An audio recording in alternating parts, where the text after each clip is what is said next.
So we have some leaked audio right now of MAGA Republican Senator Josh Hawley of Missouri. And in this leaked audio, Hawley is talking about how the federal government is slow rolling FEMA aid to St. Louis and other areas of Missouri that have recently been devastated by horrible storms, tornadoes, and other disasters that have really wreaked havoc. There are people who have been killed. There are people living, so many people unhoused now, people living in their prior homes with no roofs on them. Let me play for you this audio of MAGA Republican Senator Hawley. And again, you'll hear him say, I've discovered that FEMA is not providing aid, that they're slow rolling it. And it's not just happening here in Missouri. It's across the country, right? In Mississippi, in Arkansas, in Georgia, in North Carolina, in Kentucky, in Indiana, you name it, FEMA is not doing its job. Take a listen to this leaked audio. Here, play this clip. Number one, we need the assistance. And I've talked to the president about this multiple times now. Of course, I've seen it for myself. I've talked with the folks who lost their homes, lost their churches. I've walked the neighborhoods. I've been there, and we're still talking to them. I mean, the day after I was there, Jason, my office talked to almost 36 people individually, just following up with questions, following up with how can we help them. So we need that assistance, as I said to the president. Now, after I talked to the president, he signed 2 of our disaster declarations. I'll be honest with you, though, on this third one, I don't know if FEMA has processed it yet. And this gets into a big issue that I've got with FEMA right now. They are slow walking everything because the way it works in the bureaucracy is FEMA has to approve it and make a recommendation before it even goes to the president under the statute. And what I discovered is they are slow walking every disaster relief declaration from across the country. So this has got to stop. And I've talked to the FEMA administrator about this, and believe me, I'm tracking basically hour by hour our disaster declarations. We've gotten 2 of them approved. We need this third one, and I hope it'll be soon. Now, that leaked audio is also confirmed by the mayor of St. Louis, Kara Spencer. She put out a video in the past 48 hours where she said, we need FEMA here. St. Louis is being devastated. People are living on the streets right now, or they're living in their homes with no roofs. FEMA, get here. What are you doing? Watch this. No city in the United States, nor our city, can do this alone, even with the help of our state, which we are grateful for. No city can shoulder this size of a disaster without federal assistance. We need FEMA. And we need it now. St. Louisans cannot keep waiting. People are living in homes that have collapsed, living alongside of them in tents. Hundreds are still staying in shelters. Kids who are experiencing terrible living conditions and uncertainty that no child should have to go through. I am proud of the work our city workers are doing, our local elected officials and our elected officials here at the local, state, and federal level here in Missouri who are advocating for FEMA and the President of the United States to take the much needed action that our city needs, and every city in the United States in our situation, which could happen to any municipality in any city nationwide at any time, will need. Now, I want to remind you that it was about a week and a half ago, or maybe 2 weeks ago, where Senator Hawley, MAGA Republican again from Missouri, he used his time questioning the head of the Department of Homeland Security, Kristi Noem, to tell Noem, can you promise me, it's like 3 weeks ago, can you promise me that you'll get us the aid that we need here in our state? Let me know. And you'll hear what she says. She goes, well, I'll do my best. I'll tell Donald. I will definitely convey it. She never committed. She goes, I understand, I'll convey it. Trump's letting these cities just have people die. I mean, we see what he's doing in California. We see what he's doing across the country. He wants Americans to suffer. He wants to kill Americans. That's the objective data. I'm just showing you what Republicans.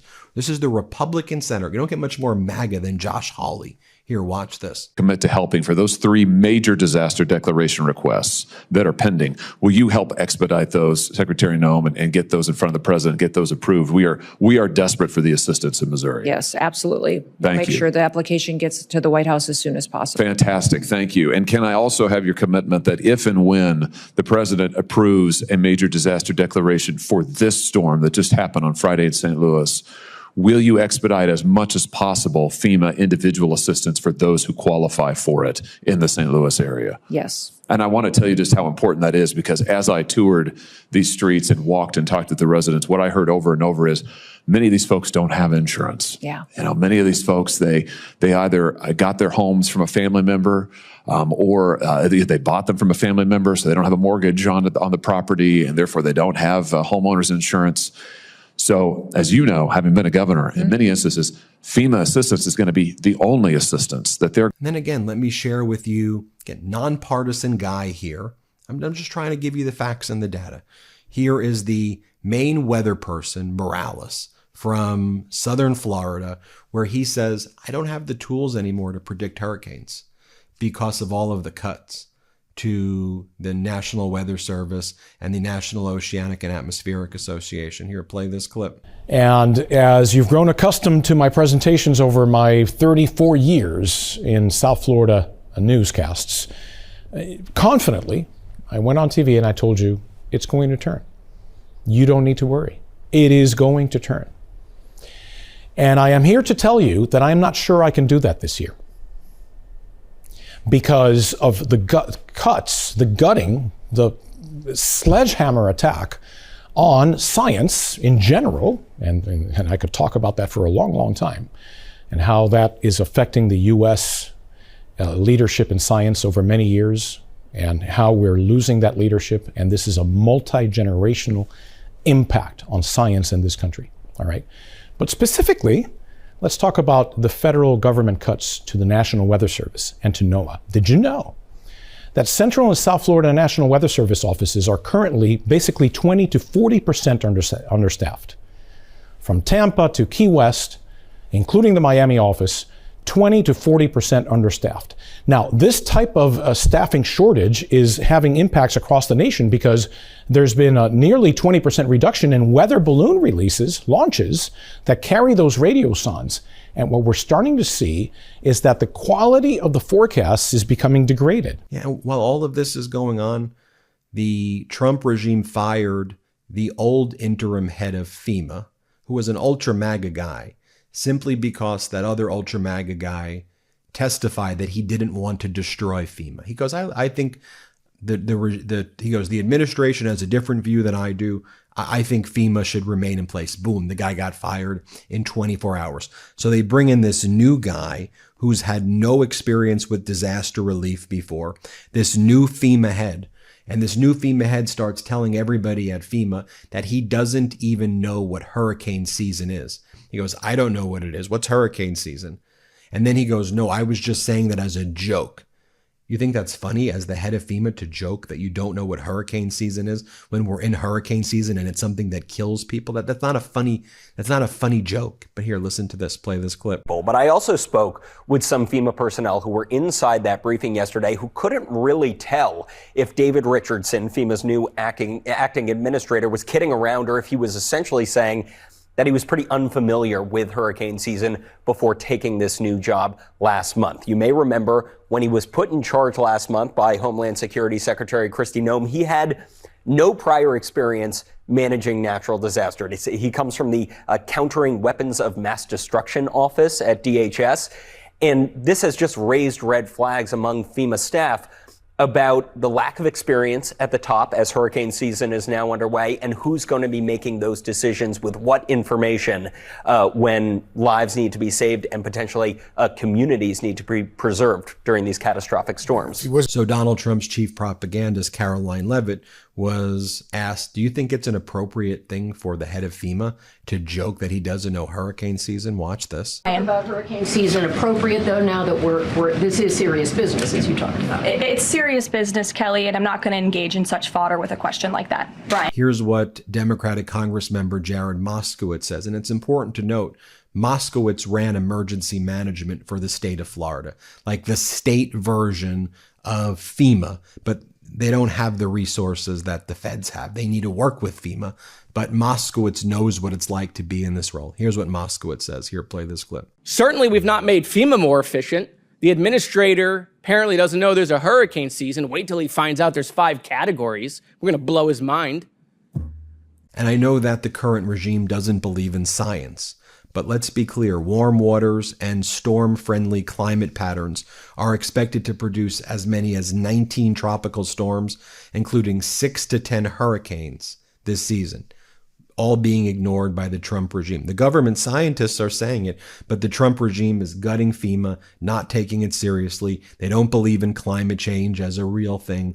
They don't like the idea of any Green New Deal. They don't like any of it. So they're just going with their gut.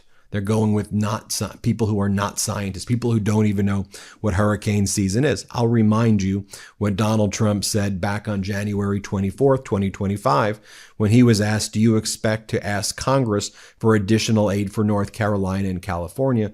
Here, Trump said he doesn't really believe in FEMA. Play this clip. How will you respond to FEMA? Do you expect to ask Congress for additional aid for North Carolina and California? It will be direct. In other words, the aid will go through us. So rather than going through FEMA, it will go through us. And I think maybe this is a good place to start. Because, and in all fairness to the governor, and in all fairness to everybody else, FEMA was not on the ball. And we're going to turn it all around. Yes. Again, you don't believe in FEMA? This is what I want to show you. This was caught on camera. Acting FEMA chief, the guy I told you about, David Richardson, he goes in and he tells his staff at FEMA, just imagine the morale. Like tons of people are getting fired. The guy says he doesn't know what hurricane season is. And then he says, don't get in my way. I will run right over you. Here, play this clip. In FEMA, not in DHS or the U.S. government writ large, but within FEMA, I and I alone speak for FEMA, okay? I am the president's representative at FEMA, and I am here to carry out President Trump's intent. That's why I'm here. Now, this is the tough part. Most of you know this by intuition, but nobody's ever told you this. When somebody comes to an organization and there's going to be change, it's recognized that everybody's somewhat nervous or somewhat concerned. Understandable.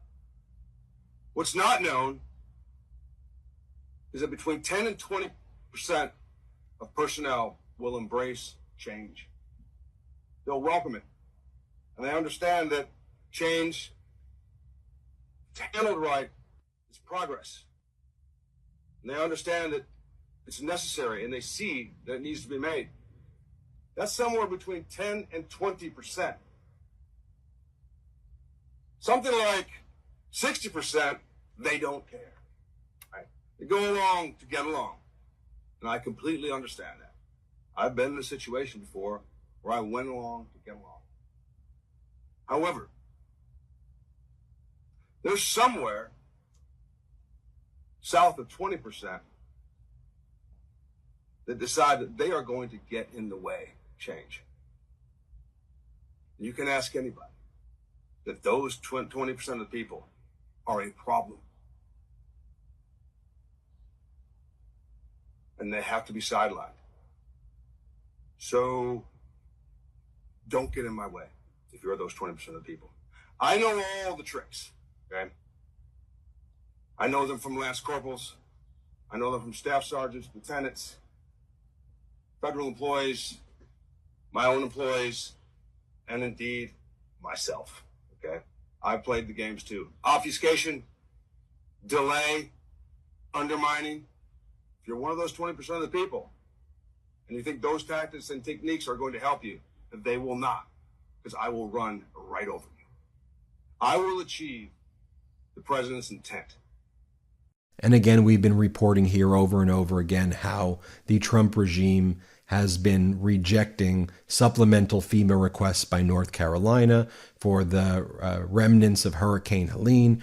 Georgia, FEMA rejected their supplemental aid from Hurricane Helene. Trump rejected aid requests from Arkansas after they experienced horrible storms, and Mississippi and others, or they've slow rolled it. It's been an absolute total mess. More than 900 tornadoes have touched down so far this year. That's nearly 300 above average, as CBS reports. And I just want to share with you, this family that's been absolutely devastated. Here, play this clip right here. We can send missiles overseas. Why can't we send money to help us, Arkansas. Now Kentucky got hit this past weekend. My opinion is your priority is your home. And just so you know that I'm not just making it up, that the Trump regime wants to get rid of FEMA. Here's Kristi Noem saying she wants to get rid of FEMA. Today, President Trump has been very clear since the beginning that he believes that FEMA and its response in many, many circumstances has failed the American people, and that FEMA as it exists today should be eliminated and empowering states to respond to disasters with federal government support. Now, compare that to what Democratic Senator from Kentucky, Andy Beshear, has to say. Let's play it. So I'll give you an example of our 2022 flooding. I called the FEMA administrator directly as it was going on. She was in Tennessee, and she had the Tennessee National Guard send extra helicopters to hoist people off of their roofs that could not escape what was catastrophic flooding. In the flooding we just recently had, we had boat teams from all over the country that we were able to bring in and even help pre-stage along with ours. They saved over 1,000 people in a 24-hour period. They come into our emergency operations center and bring more people with expertise that have been through this before. In fact, the FEMA representative they sent to us to help with this flooding was my head of emergency operations in the last flooding. So I had two very experienced people helping me lead. And then what we have is different requirements to get what's called public assistance, which helps states and localities rebuild infrastructure, roads, and bridges. And then if you have a really tough natural disaster, individual assistance where families can apply. Well, guess what? Every application for all of those has to be significantly reviewed, and they have to make sure it meets federal law. Right now, there is one group through FEMA that does it for all 50 states. If they eliminate FEMA, each of the states have to do that themselves to tell Congress they're complying with federal law. That means that the money that currently comes to help our families would get eaten up by overhead, not just in Kentucky, but all across the country. It would be the opposite of efficiency. It'd be making us do what one group does with 50 separate groups across the country. Well, you tell me what you think, but we'll keep you posted every step of the way here. It's important that we call out. I'm going to keep calling out this FEMA situation because I know we're heading to a catastrophic event when FEMA's not there and one of these hurricane hits. We're in hurricane season now. We hit subscribe. Let's get to 5 million subscribers. New Midas merch drop. Check out the latest pro-democracy sticker packs, t-shirts, hats, sweatshirts, and more. All at store.MeidasTouch.com.